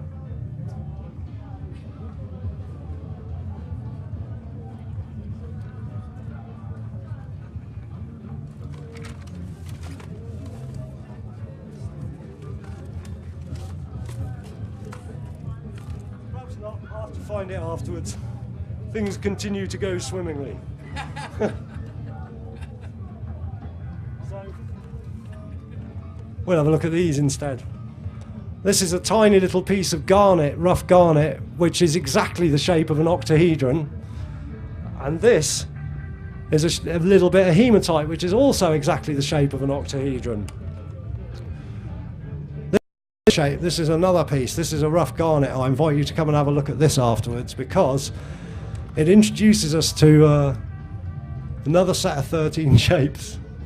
So I'm not going to show you all of those, but you remember how we got an octahedron by putting dots on a cube and joining them up inside? Well, the good news is that those second set of 13 shapes that we've been looking at, if you put a dot in the center of the faces of all of those and join them up inside, you get a whole new 13 set of shapes. And they are really interesting because, here we go. Here's the one I'm particularly interested in. This is a shape you get if you put the dots into the centers of the faces of a cube octahedron. And it looks really unnatural. When I hand this out to people, they go, no, that's not right.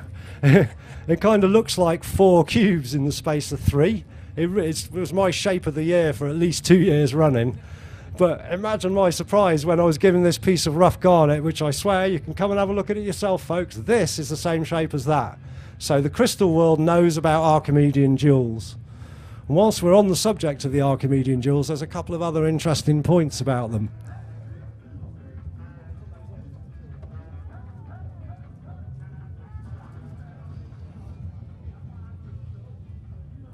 This is the Archimedean jewel for the truncated octahedron, look, and it looks like a cube. Can you remember how the green and the yellow went together?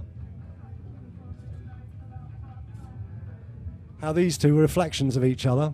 Well, as this octahedron grows, it becomes something that's really like a cube, okay? And as the cube grows, it becomes something that's really like an octahedron. So what we're seeing there is something that the old alchemists understood really well. They understood that the fixed and the volatile were not different things, that over huge periods of time the fixed would become volatile and the volatile would become fixed. And that is exactly the process we see happening here in geometry. The other shapes on these are really beautiful. I haven't made the full set, but this is your this is the one that grows from the dodecahedron, and it looks like an icosahedron, yeah. And the same is true of the icosahedron as well. It tends to look like a dodecahedron by the time it gets to this point. So they've kind of grown through a whole journey. It all developed from these really, really simple things that we started with, those three shapes. The other thing I'd like to point out before I leave you is that feminine geometry has been very invisible to us. You'll all have seen the Platonic geometry, but you won't have seen so much of the feminine. It's coming much more to the fore now. The only two bits of feminine geometry we do see a lot of are the one that we called the truncated icosahedron, made of pentagons and hexagons, looks like this. Probably don't recognise it looking like this, do you? No, I've never seen that before. How about this? You know what that is? Same thing, just coloured differently. So this piece of feminine geometry, one of the few that's made it through to the 20th and 21st century, we kick around on a muddy field on a Saturday afternoon. It was pointed out to me when I brought that up that the other piece of sacred feminine geometry that we see is the Vesica Piscis. Vesica Piscis here, but in 3D. If you turn it around, it's a rugby ball. So we get to see that kicked around on a Sunday afternoon. So that's me, folks. Thank you very much. You've been very patient. Sorry it's not been quite what I intended. Thank you. Oh, you're so kind. I have got some DVDs at the back here. One of them is of me doing an alchemy talk, which is another thing I talk about, and one of them is an interview with me. It's the first ever DVD interview with me, so I'll never be that honest again. It's basically a guide to the many madnesses of Nick M. They're in my boxes back here, but they're $5 each. I've also got a set of painted slates here. I paint geometry onto roof slates. Some of them glow in the dark, so we might be able to see this. The first time they've ever been out in UV light, really. So I'm going to try and clear this geometry away. Hopefully Ryan will come and put some more of my stuff on there, and we'll call it quits. I'll try and get out of the way for the next person. But thank you very much again for being so attentive. I think you've worked really hard. Ta.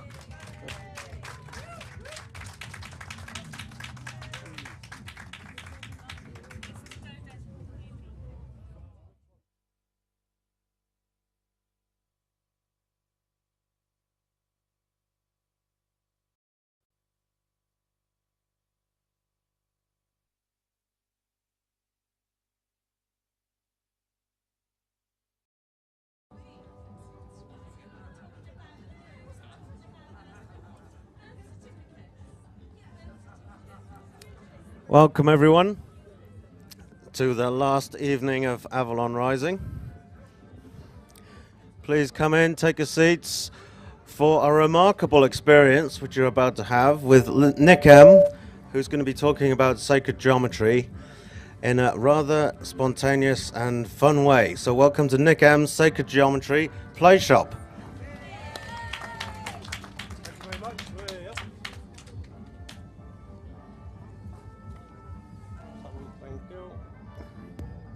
Hello. Well, thank you very much. To this evening's introduction to sacred geometry. It's described on the normal posters as a journey, a roller coaster ride from the dot to hyperspace with no previous experience necessary. That's exactly what it is.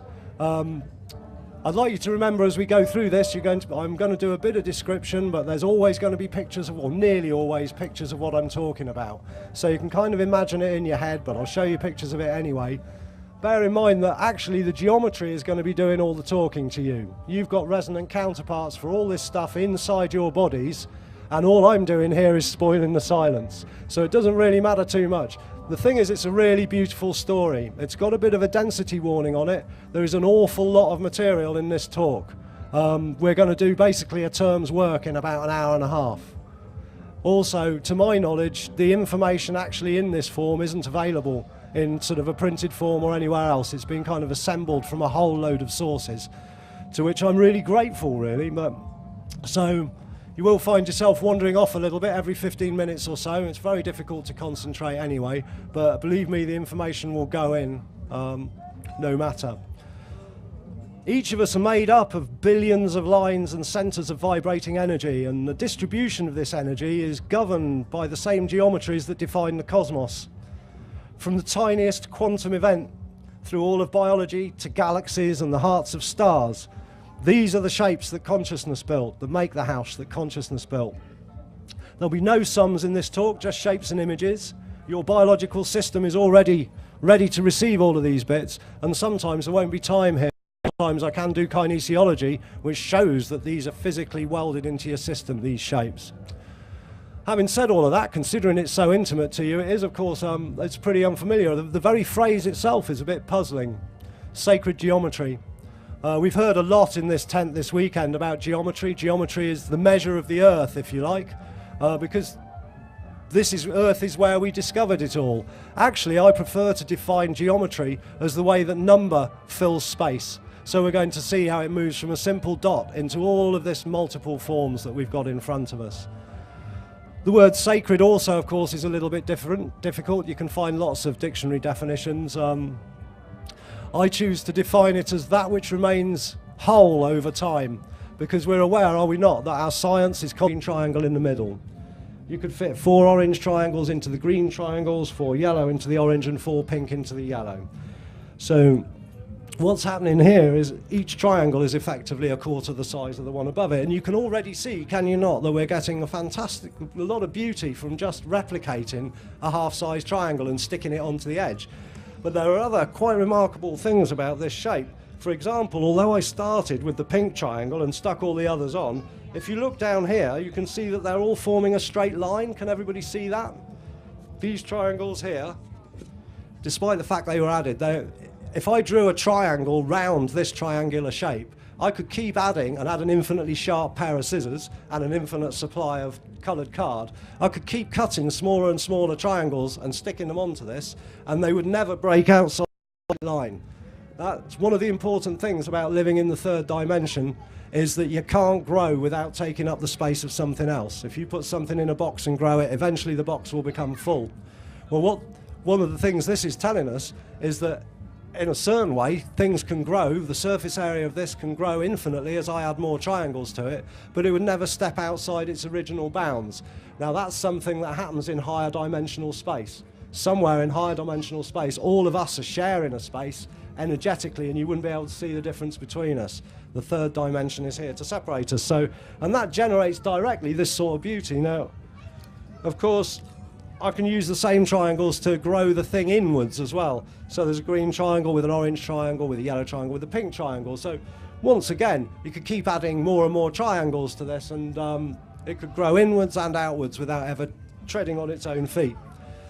Another important thing to notice about this is the idea of an upward pointing large triangle with a downward pointing small triangle inside of it, because that we are again going to come across time and again in this talk.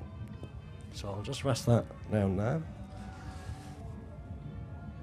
So that's a fairly simple version. This is another self-similarity. This one's been generated on a computer, so some of the shapes have been slightly squashed a little bit. We'll look at a purer version in a minute. This is a slice through a 7th dimensional hypercube. Now, I only know that because the guy that did it told me. That's Mick the Moon, the man that makes the moon calendars, does these for me. The thing is, it's basically made out of about 3 different shapes, really, and we'll look at, like I say, a purer version. You've got these, and these. 3 different shapes of diamond. Now, one of the things about this, you're all going to be having a lot of difficulty keeping that flat on the screen, are you not? Can you see spheres and cubes kind of wriggling in front of you? Your eyes just try and, it's a 2-dimensional thing. It's a flat, plain thing, but your eyes, because you are who you are trying deliberately, just constantly trying to pull it out for you. Here's this is an uncomputer modified version of the same thing. Now, see the center of the design here. Again, this is looking really 3D to you all, I hope. It's really wriggling around. But if I ask you to, and it looks really, what's the word? Uneven. Looks kind of unbalanced. Your eyes constantly wandering across it, trying to find a pattern. Well, if you look at this 7-pointed star in the middle here, and then let your eyes just move in rings out to here, and then out to here, and then further and further out. And what you should see is something that's actually very, very balanced. It doesn't look like it to you, but that's because it's got 7 points in the middle and not 8. So your eyes are trying to sort that out. This is called a Penrose tiling. And once again, this shape is made out entirely of that shape, and that shape. There are only 3 shapes making all of that. I have it in mind one of these days to make some cement moulds so that I can have a patio that looks like that. Be really far out. So that's one. These are kind of forms of fractal, really. We call this growth by self-similarity fractal growth, where things can just develop with the knowledge they've got, and where each little bit contains enough information to rebuild the whole system. Modern versions of these, is that right? Are we going to do that? Okay. Right. Oh, well, that is a major nightmare.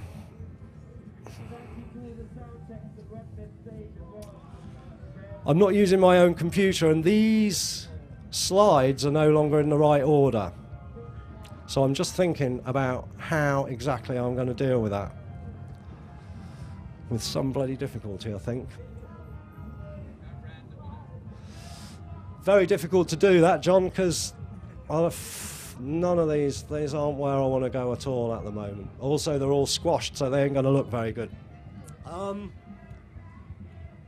Right. Right, in that case, I'm just going to have to try and talk you through it. I do... Oh, no, that is... Right, okay. That's what we're going to have to do, then. They're numbered. They've got numbers at the beginning of the file name, so they should turn up in order. That's why I do it, but it's a Mac. It likes to take control. I'm just going to have to wing it then, guys. I'm sorry. No.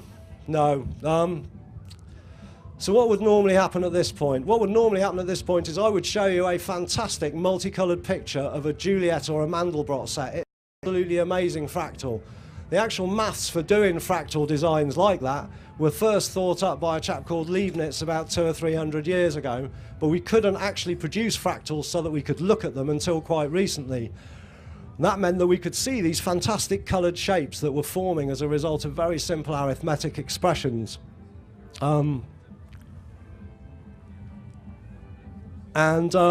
Subsequent to that was going to be a picture of a cauliflower, which is actually made like a Mandelbrot set. So we've gone from having the maths and not being able to see it, to being able to generate it and put it on a 2D screen as a plane, to being able to generate it as a cauliflower. So I really like the way these discoveries are leading us towards ever more and more kind of complex understandings and visual understandings of what it is we're dealing with.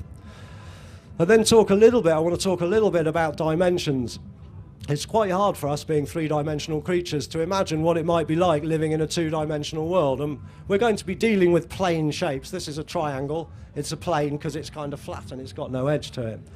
One way to imagine life in a 2D world would be to, say, take the surface of a lake. You're standing at the edge of a lake, and just imagine that on the top of the lake there's some creatures, and they've kind of got width and length, but they haven't got any depth at all, no depth at all, so they just exist on the surface of the water.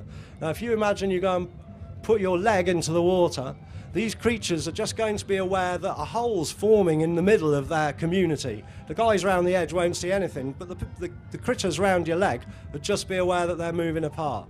Because they're 2D, they'd have absolutely no idea that you've got this body up and the sky and the sun and all of that, and they'd have no idea of your legs reaching down into the mud either.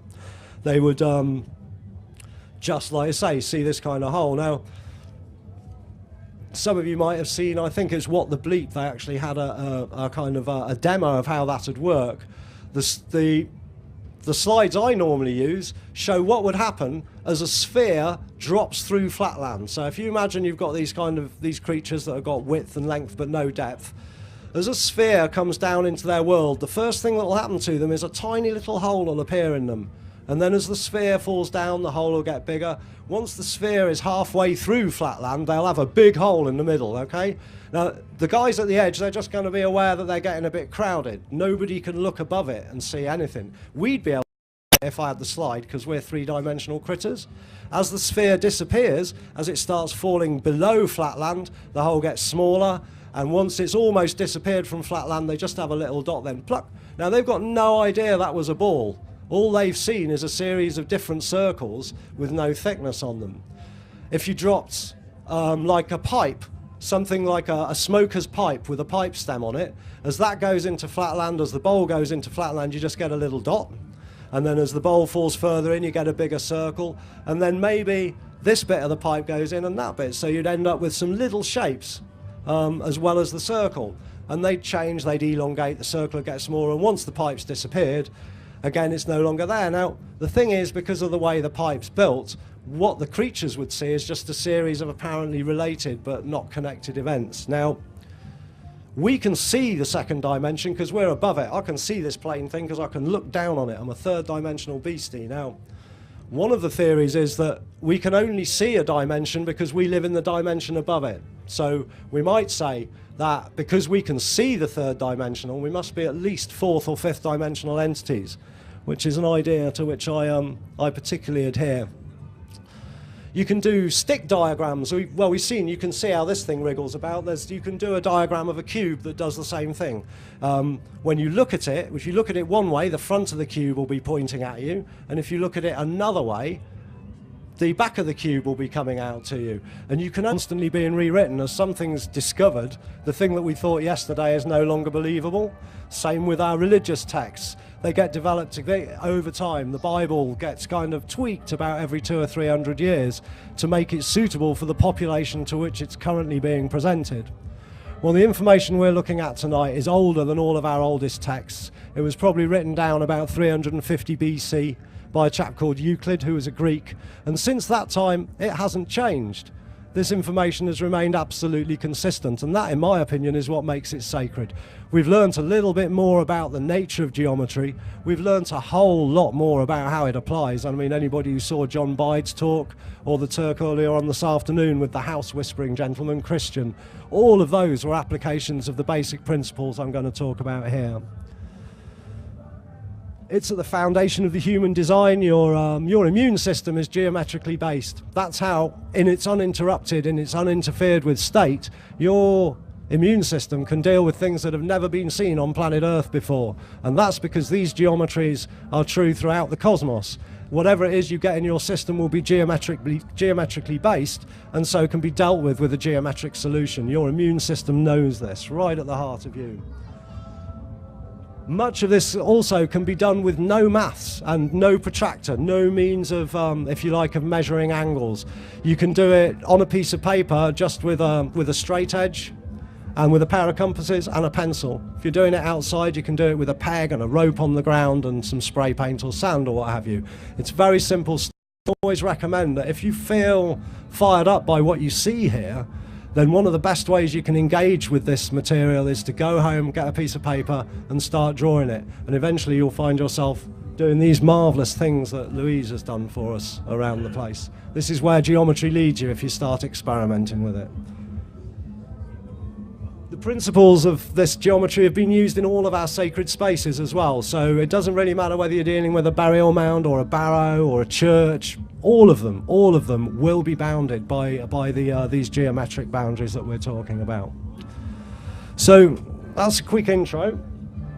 I'm going to start off with a nice simple shape for you. Hopefully, can everybody see that and still hear me all right? This is, everybody okay with that? Do shout, because I can't see you. Yeah. Yeah, this is going up and down a little bit. Try standing back. Oh no, quite sure. I'll leave that. Leave that. Try that again. Try that again. Testing, testing. Thank you. So we're going to start off. What I'm doing is I'm starting off. I need to talk to you a little bit about some of the basic principles we're going to be investigating. And one of the things we're going to be looking at again and again and again is the business of self-reflection. I'm choosing to start with triangles because it's a nice, easy shape for us to deal with. This big pink triangle in the middle will actually hold 4 of the green triangles. So you could put 1 green triangle in there, 1 in there, and 1 in there, and that would leave room for 1 green.